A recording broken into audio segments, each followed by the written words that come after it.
आपण इथे आलो होतो, आपण सगळ्यांनी बघितलं काही माफिया लोक भूमाफिया आहे, लेन जिहाद चळवळ चालवतात, स्थानिक हिंदू नागरिकांना धमक्या देतात, घाबरवतात आणि पोलीस आणि महापालिकेचे खालचे अधिकारी या भागातले हे त्यांना साथ देतात। आता महापालिकेने कबूल केलं, मला अतिरिक्त आयुक्तांनी हे बेकायदेशीर आहे, त्यांना कोणताही केस झाला नाही, तोडण्याची नोटीस दिली आहे।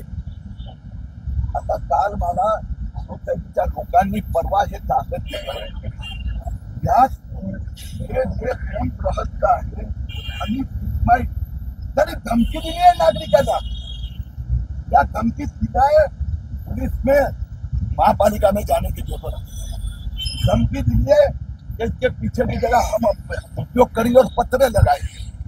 या हजारों लोग नमाज पढ़ने आते हैं, आप हमको करने दो, नाहीतर ते शुक्रवारी फुटपाथवर यांच्या गेटच्या समोर नमाज पडतात, रस्ते बंद करतात। आज महापालिकेचा एकही ऑफिसर आला नाही आहे। मी पोलिसांच्या विरोधात पोलीस आयुक्तांना सांगितलं, या पोलिसांना सस्पेंड करा। आमच्या तक्रारीनंतर त्यांनी याला लाऊडस्पीकरची परवानगी दिली कशी? ही मस्जिद नाही आहे, फक्त रजिस्टर्ड मस्जिदचा ट्रस्ट नाही। आणि महापालिकेचा अधिकारी ज्यांनी येऊन सांगितलं त्याला कोर्टाचा स्टे आहे, त्या ऑफिसरला अजूनपर्यंत महापालिकेने सस्पेंड का केलं नसतं? या सगळ्यांवर मुंबई महाराष्ट्रात अशा प्रकाराचे लेन जिहाद अनधिकृत मस्जिदच्या नावाने जमीन खायची या आता चालणार नाही। सर भाई दूसरा सवाल ये है कि कितनी जमीन लीज पर दी गई थी? क्या जमीन लीज पे दी गई थी? मत आहे की आम्ही कुठलीच धमकी दिलेली नाही, लीज पे दी गई थी। मस्जिदमध्ये जे व्यक्ती येतात जातात भाऊ हे कागद देतोय मी तुला, त्यांनी म्हणतात की परत कुठे यात त्यांनी लिहिलं आहे पोलिसात जायची गरज नाही आहे, महापालिकेत जायची कधी हजार लोक नमाज पडायला येत आहेत, इथे आम्ही पत्र टाकून नमाज पडणारे त्यांनी लिहून दिलं आहे आणि ह्याच्यावर कारवाई होणारच।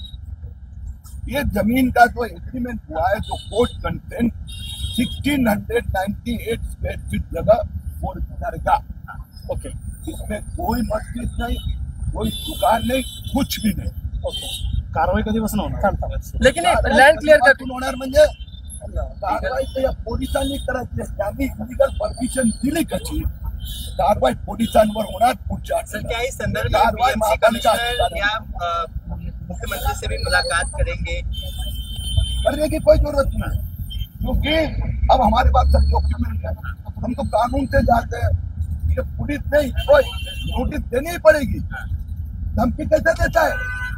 लिखा है उसने, मैंने नहीं लिखा है, और सोसाइटी ने कल पुलिस को लेकर भेजा, मैंने भेजा है, महापालिका के अधिकारियों से बात हुई, तो महापालिका के अधिकारी और पुलिस को कार्रवाई करनी ही पड़ेगी। मात्र सर यामुळे सर कारवाई झाली होतात, अजूनही कारवाई झाली नाही। आता आज तुम्ही सांगून जाता काय झाले तर पुढे तुमचं पाऊल काय? असं आहे की पोलीस काल आमच्या दीपक दळवी त्यांना डीजीपीला भेटायला गेले होते, त्यांना सांगतात मस्जिदवाल्यांनी लाऊडस्पीकर काढले, त्या पोलीस अधिकाऱ्याला लाज नाही वाटत? लाऊडस्पीकर काढले म्हणजे कारवाई सुरू झाली ना, पण लाऊडस्पीकर काढले म्हणजे माझ्यावर उपकार केला, परमिशन कशी दिली इल्लीगल? म्हणून आपल्या चळवळीचा नागरिक आज शुक्रवार आहे, मी सांगितलं मी जाऊन उभा राहतो, कोण आहे का हिंमत आहे त्यांनी नमाज पडावी त्यांच्या गेट समोर फुटपाथवर, हा हिंमत तो करून दाखवा। कारवाई सुरू झाली, या शुक्रवारी कोणताही फुटपाथवर एक माणूस नाहीये, मी तुमच्या मस्जिदात जे पूजा करायची करा, म्हणून प्रत्यक्षात ऍक्शन सुरू झाली आहे। पुढची हे मस्जिद जे अनधिकृत मस्जिदच्या नावाने जे अनधिकृत बांधकाम वाढवलं आहे, मी तुम्हाला दाखवतो, 20 फूटचं आहे, आणि दाखवतो तुम्हाला, चला।